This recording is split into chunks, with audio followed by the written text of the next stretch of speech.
तो इस फिल्म की शुरुआत होती है एक घर को दिखाते हुए, जहां हम एक लड़की डार्सी को देखते हैं। वो काफी डरी हुई थी, एक अलमारी में छुपी होती है। उसके हाथ में डॉल भी थी जिससे वो बातें कर रही थी। डार्सी दरअसल अपने डैड से छुप रही थी, जो काफी गुस्से वाले और जालिम इंसान थे। वो डार्सी को बहुत मारा करती थी। इस टाइम भी वो उसे ही ढूंढ रही थी। अब किसी तरह वो डार्सी को ढूंढ कर अलमारी से बाहर निकालती है। उसे अपनी बेटी पर काफी गुस्सा था, इसीलिए वो उसे पीटने लगता है क्योंकि डार्सी ने घर की साफ सफाई नहीं की थी। यहाँ हमें पता चला कि डार्सी की माँ नहीं है, उन्होंने खुद ही अपनी जान ली थी। वो अपने डैड को रोते हुए कहती है कि मैं अपनी तरफ से अच्छा करने की कोशिश करती हूँ, घर को साफ भी रखती हूँ, लेकिन कभी कभी नहीं हो पाता क्योंकि मुझे स्कूल भी जाना होता है। इस पर उसके डैड कहते हैं कि सारा दिन तुम डॉल से खेलती रहती हो, कोई काम नहीं करती। और क्योंकि उसके डैड इस बात से चिढ़ गए थे, इसलिए वो डॉल को तोड़ने लगते हैं। हालांकि उसने अपने डैड को मना भी किया, लेकिन जब वो नहीं रुके तो डार्सी की आंखों में जैसे खून उतर आया हो। वो कैंची से अपने डैड पर हमला करके उनकी जान ही ले लेती है। इसके बाद सीन बदलता है और हम देखते हैं एस्ट्रिड को। वो डार्सी की पड़ोसन होने के साथ साथ उसकी दोस्त भी थी, जो अपने डैड के साथ रहा करती थी। उसका एक पैर भी खराब था और अब वो स्कूल के लिए तैयार होकर पैदल ही निकल पड़ती है। हमने देखा कि डार्सी एक जगह पर खड़ी होकर उसका इंतजार कर रही है। फिर अचानक से वो एस्ट्रिड के सामने आ गई और अब ये दोनों आगे बढ़ने लगते हैं। यहाँ हम नोटिस करते हैं कि डार्सी काफी दिनों के बाद एस्ट्रिड से बात कर रही थी। असल में उसके साथ कुछ ऐसा हुआ था कि उसने लोगों से बातचीत करना बंद कर दी थी। उसके साथ क्या हुआ था ये तो हमने शुरुआत में देख ही लिया, यानी उसके डैड की मौत, जिसके बाद से उसने खुद को अकेला कर लिया था। अब यहाँ डार्सी एस्ट्रिड से काफी अच्छे से बात करती है क्योंकि वो उसे पसंद जो करती थी, पसंद भी प्यार की हद तक, मगर आज तक उसने इस बारे में एस्ट्रिड को बताया नहीं होता। वो सोचती है कि आज बता दूं, लेकिन जैसे ही उसने अपने दिल की बात एस्ट्रिड को बताना चाही, तब यहाँ गाड़ी लेकर एस्ट्रिड का दोस्त आ जाता है, जिस बारे में डार्सी को पता भी नहीं था। उसके साथ एस्ट्रिड की दो और दोस्तें भी थी जो काफी बदतमीज थी और डार्सी को पसंद भी नहीं करती थी। उनमें से एक जो डार्सी से काफी जेलस थी, उसे देखकर मुंह बनाने लगती है। अब एस्ट्रिड का मेल फ्रेंड उसे भी अपने साथ चलने के लिए कहता है, लेकिन वो ये कहकर मना कर देती है कि नहीं, तुम लोग जाओ, मैं डार्सी के साथ जा रही हूँ। पर यहाँ डार्सी उसे ये कह देती है कि इट्स ओके, कोई बात नहीं, तुम चली जाओ, मैं खुद आ जाऊंगी। हालांकि वो ऐसा चाहती तो नहीं थी, मगर उसने कह दिया और अब डार्सी भी उन लोगों के साथ चली जाती है। जिसके बाद वो जाती है एक थेरेपिस्ट डॉक्टर के पास, क्योंकि उसके दिमाग का इलाज चल रहा था। वो अक्सर टेंशन लेने से डिप्रेशन में चली जाती थी, इसीलिए ही वो थेरेपी ले रही थी। यहाँ उसकी डॉक्टर अपना सेशन शुरू करती है। तब डार्सी उसे बताती है कि मेरे डैड ने पीना छोड़ दिया है। हम जानते हैं कि वो झूठ बोल रही है क्योंकि अभी तक किसी को ये नहीं पता कि उसने अपने ही डैड को मार दिया है। सेशन आगे बढ़ा, जहाँ डार्सी डॉक्टर को बता देती है कि आखिरकार मैंने फैसला कर लिया है कि मैं अपने दिल की बात एस्ट्रिड को बता दूंगी। ये सुनकर डॉक्टर ने उससे पूछा, क्या जैसा तुम उसके लिए महसूस करती हो वो भी तुम्हारे लिए ऐसे जज्बात रखती है? इस पर डार्सी कहती है, उसका तो एक मेल फ्रेंड है, लेकिन खैर जो भी है, मुझे इस बात से कोई फर्क नहीं पड़ता। अब ये सुनकर उसकी डॉक्टर थोड़ी परेशान हो जाती है क्योंकि उसे डार्सी की हालत का पता था कि वो कंट्रोल से बाहर हो जाती है, साथ ही उसकी दिमागी हालत भी खास ठीक नहीं है। ऐसा वो अपनी हरकतों से साबित भी कर रही। इसलिए डॉक्टर उससे पूछती है कि अच्छा, अगर एस्ट्रिड ने मना कर दिया तो फिर क्या होगा, क्या तुम्हें फर्क पड़ेगा? डार्सी ने कहा, हाँ बिल्कुल मुझे फर्क पड़ेगा, इतना कि मैं तो पागल भी हो सकती हूँ। इसके बाद हम एस्ट्रिड और उसके दोस्तों को उसी के घर में देखते हैं। पता चला कि कुछ दिनों में एस्ट्रिड की बर्थडे है। अब एस्ट्रिड की एक दोस्त डार्सी के बारे में उल्टा सीधा बोलने लगी। वो एस्ट्रिड को चिढ़ाने के लिए उसे भी कहती है कि तुम तो उसकी सबसे पुरानी दोस्त हो ना। इस पर उसने कहा, जी नहीं, मैं उसकी दूसरी पुरानी दोस्त हूँ, पहले कोई और है। इस पर उसकी दोनों दोस्तें एकदम से बोलें कि जो भी है, लेकिन हमें तो डार्सी जरा पसंद नहीं। तभी यहाँ इनके मेल फ्रेंड भी आ जाते हैं। उधर डार्सी एस्ट्रिड के घर ही जाने की तैयारी कर रही थी क्योंकि इसी भी एस्ट्रिड ने घर आने की दावत दे दी थी। इससे वो काफी खुश थी और एस्ट्रिड के लिए बर्थडे गिफ्ट तैयार कर रही थी, जो एक डॉल होती है। और ये डार्सी के बचपन की वही डॉल है जिसे हमने शुरुआत में देखा था। अब डार्सी डॉल को कहती है कि तुम हमेशा एस्ट्रिड का ध्यान रखना, और अब वो उसके घर चली जाती है। उसने आज ही एस्ट्रिड को उसका बर्थडे गिफ्ट दे दिया था। डार्सी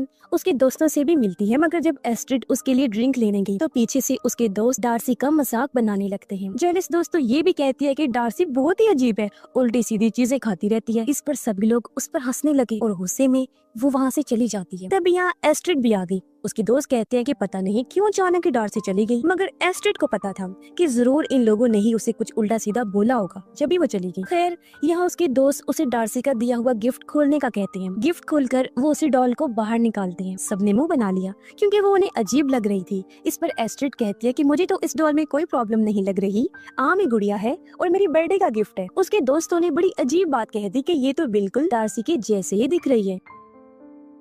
डॉल के साथ एक नोट भी था जिसे एस्ट्रिड का मेल फ्रेंड पढ़ने लगता है। उसमें लिखा था कि इस डॉल का नाम मॉर्गन है जो मेरी माँ पर रखा गया है, जिसे मैं बहुत दिल से तुम्हें दे रही हूँ। इसके आगे डार्सी ने अपने दिल की बात कह दी थी। लिखा हुआ था कि मैं बचपन से तुम्हें पसंद करती हूँ, अगर तुम मुझे एक मौका दो तो मैं तुम्हें नाराज नहीं करूंगी, तुमसे बहुत प्यार करूंगी। अब ये सुनकर एस्ट्रिड काफी चौंक गई क्योंकि उसे तो कभी ऐसा महसूस हुआ ही नहीं था। लेकिन ये सारा कुछ सुनकर उसके दोस्त एस्ट्रिड पर हंसने लगते हैं। उधर डार्सी रो रही होती है क्योंकि वो काफी उदास थी। तभी उसके पास एस्ट्रिड के मेल फ्रेंड का कॉल आया। वो कहता है कि एस्ट्रिड भी तुम्हें चाहती है, तुमसे प्यार करती है। जो सुनकर डार्सी का चेहरा एकदम खिल उठा। लेकिन हमें पता है कि वो झूठ बोल रहा है, वो तो बस डार्सी को जलील करने के लिए ऐसा कह रहा था। साथ ही वो एस्ट्रिड को उसी की दोस्त के साथ मिलकर धोखा भी दे रहा था। अचानक वो डार्सी पर हंसने लगा, कहता है अरे पागल लड़की, मैं तो मजाक कर रहा था, सच तो ये है कि वो तुमसे नफरत करती है। जो सुनकर डार्सी को बहुत बुरा लगा। रात को एस्ट्रिड अपने डैड को भी डार्सी के बारे में सब कुछ बता देती है।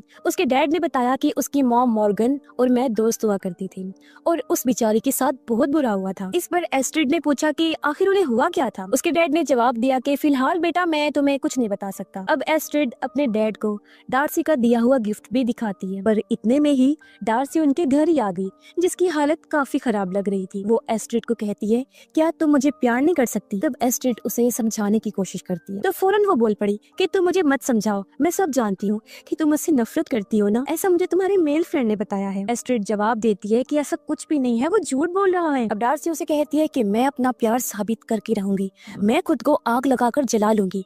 इतना बोलकर वो चली जाती है। एस्ट्रिड जल्दी से डैड के पास आई, घबराते हुए इन्हें सारी बात बता देती है और कहती है उसे हमारी जरूरत है। दोनों बाप बेटी डार्सी को ढूंढने के लिए निकल पड़ी। बीच सड़क में इन्हें वो मिल तो गई, लेकिन उसने खुद को आग लगाकर जला लिया था और वो खत्म हो गई थी, जो देखकर एस्ट्रिड काफी रोने लगती है। अगले दिन डार्सी का फ्यूनरल था जब उसे दफन किया जा रहा था। यहाँ पर एस्ट्रिड और उसके दोस्तों के अलावा और भी कई सारे लोग आए हुए थे। एक दोस्त को तो काफी बुरा लग रहा था कि ये सब हमारी वजह से हुआ है शायद, लेकिन जेलिस दोस्त को अभी भी कोई फर्क नहीं पड़ रहा था। यहाँ पर डार्सी की डॉक्टर भी थी जिसे भी काफी दुख था। तभी उसके पास डिटेक्टिव आते हैं क्योंकि वो उसे पूछताछ करना चाहते थे। वो डॉक्टर को अपना कार्ड देकर अगले हफ्ते मिलने का कहता है। इसके बाद रात का सीन दिखाया गया जहाँ एस्ट्रिड सोई हुई थी। उसके पास मॉर्गन डॉल भी रखी हुई थी, पर हैरत उसका सर अपने आप ही घूम जाता है, यानी कि इस डॉल में जरूर कोई गड़बड़ थी और कुछ बहुत ही बुरा होने वाला था। अगले दिन डिटेक्टिव डॉक्टर से डार्सी के बारे में पूछताछ करने आता है। तब डॉक्टर उन्हें बताती है कि वो अक्सर डिप्रेशन में रहा करती थी। वो दोनों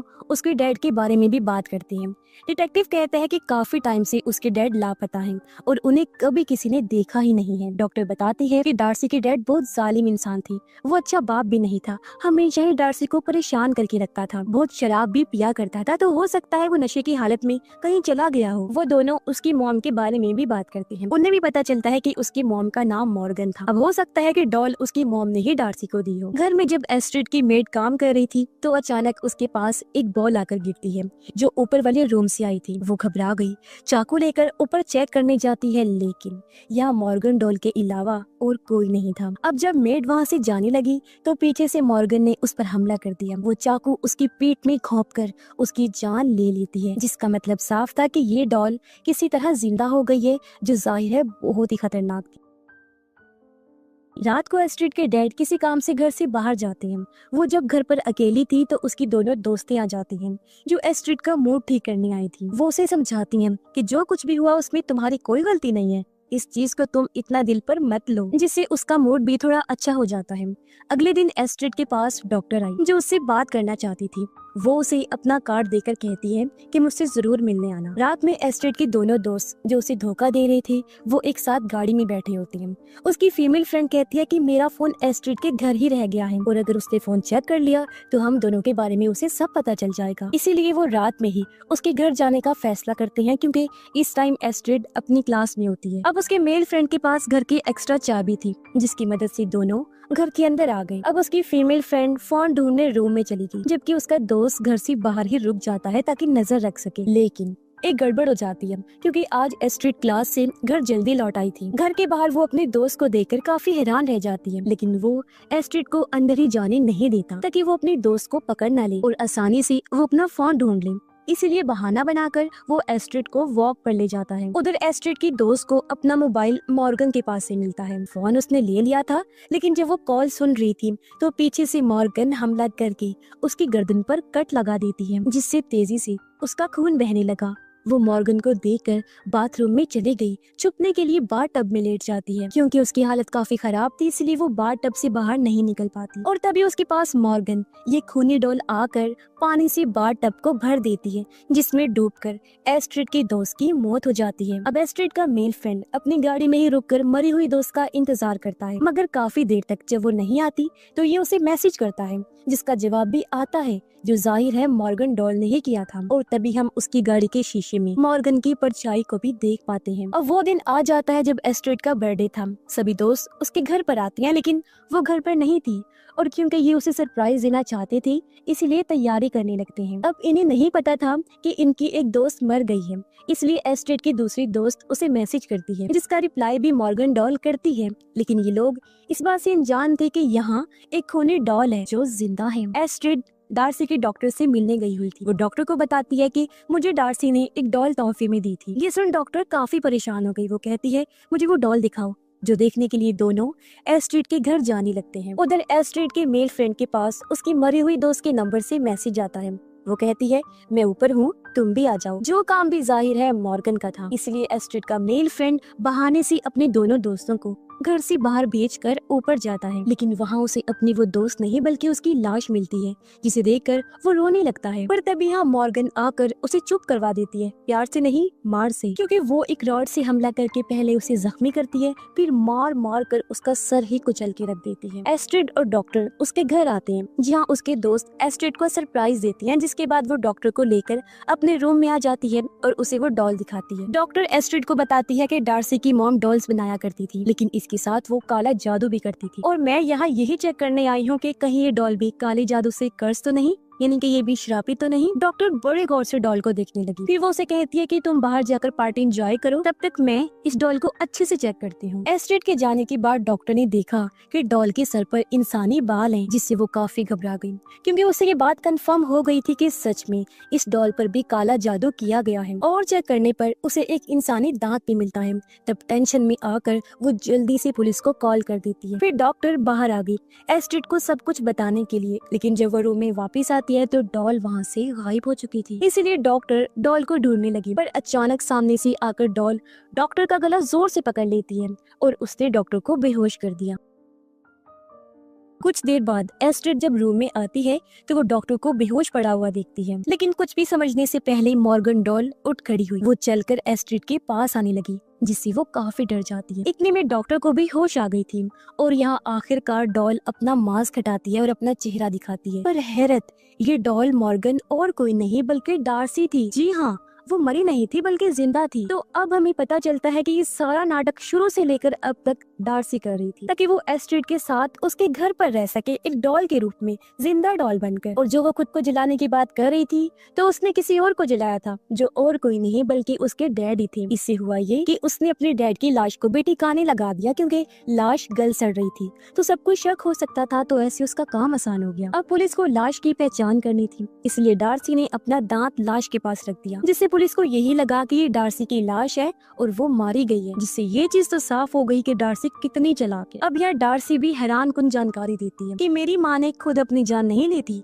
बल्कि उन्हें डैड ने मारा था, और मैंने भी अपनी जिंदगी के कुछ बुरे लोगों को मार दिया है, जैसे कि तुम्हारी मेड और तुम्हारे दोनों दोस्त जो तुम्हें धोखा दे रही थी। और ये बात सुनकर एस्ट्रिड को काफी बुरा लगा, लेकिन डार्सी कहती है कि मैं तुमसे प्यार करती हूँ ना, तो ये सब मैंने तुम्हारे लिए ही किया है, इसलिए अब तुम भी मुझे अपना लो। लेकिन एस्ट्रिड जो पूरी तरह घबराई हुई थी, कुछ भी बोलने की हालत में नहीं थी। अब डार्सी एस्ट्रिड को कहती है कि तुम अपने घर से सभी लोगों को किसी बहाने से भेज दो, लेकिन अगर तुम ऐसा नहीं करोगी तो मैं डॉक्टर को मार डालूंगी। इस पर एस्ट्रिड ने ऐसा ही किया, वो सभी लोगों को वहाँ से भेज देती है। इसके बाद जब वो रूम में वापस आई तो उसे अपने डैड की आवाज आती है, जो घर वापस आ गई थी। अब इससे पहले एस्ट्रिड अपने डैड को मदद के लिए आवाज लगाती, तभी डार्सी उसका मुंह बंद कर देती है और कहती है कि तुम्हें भी तुम्हारे डैड की कोई जरूरत नहीं है। इस पर एस्ट्रिड ने कहा कि मेरे डैड ही मेरे सब कुछ हैं। ये सुन डार्सी को गुस्सा आ गया और वो एस्ट्रिड को बेहोश कर देती है, क्योंकि अब उसका इरादा था एस्ट्रिड के डैड को खत्म करना। इसीलिए वो चाकू लेकर सीधा उनके पास जाती है, उनके गले पर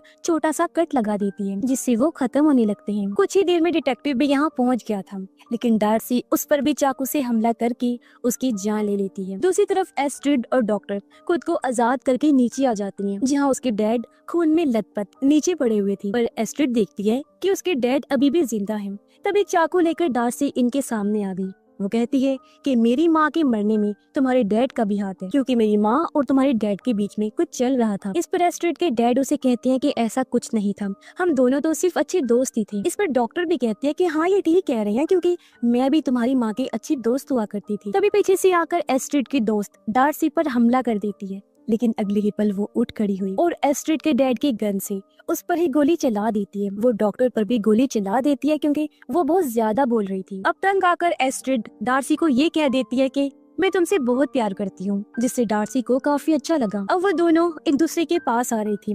एस्ट्रिड उसे एक ब्रेसलेट देती है जो डार्सी ने ही उसे दिया था। वो डार्सी को कहती है कि पहले ये मैंने पहना था, लेकिन अब इसे पहनने की बारी तुम्हारी है। एस्ट्रिड फिर उसे गले लगाने के बहाने से पास बुलाती है, लेकिन मौका पाकर चाकू से उस पर वार कर देती है। अब एस्ट्रिड को लग रहा था कि डार्सी खत्म हो गई है और सब ठीक हो गया है, लेकिन एक बार फिर डार्सी खड़ी हो जाती है, जहाँ इस बार एस्ट्रिड उसे शूट करके सच में उसकी जान ले लेती है। सब शांत होने के बाद एस्ट्रिड और डॉक्टर बात कर रही होती हैं कि खुशकिस्मती से उसके डैड बच गए। वो उस डॉल को सबूत के तौर पर घर में ही रख लेती हैं, ताकि वो पुलिस को डार्सी के बारे में सब कुछ बता सके। लेकिन हम एक खौफनाक सीन देखते हैं। अचानक डॉल का सर हिलने लगता है, जिससे हम समझ जाते हैं कि क्योंकि डार्सी की मॉम मॉर्गन ने डॉल पर काला जादू किया था, तो अब इसमें डार्सी की आत्मा आ चुकी होगी, क्योंकि एस्ट्रिड के लिए जो उसका प्यार था वो पागलपन की हद तक था, और अब न जाने उसका प्यार हासिल करने के लिए वो कितने लोगों की जान लेगी। और इसी भयानक एंडिंग के साथ ही ये फिल्म इधर ही खत्म हो जाती है।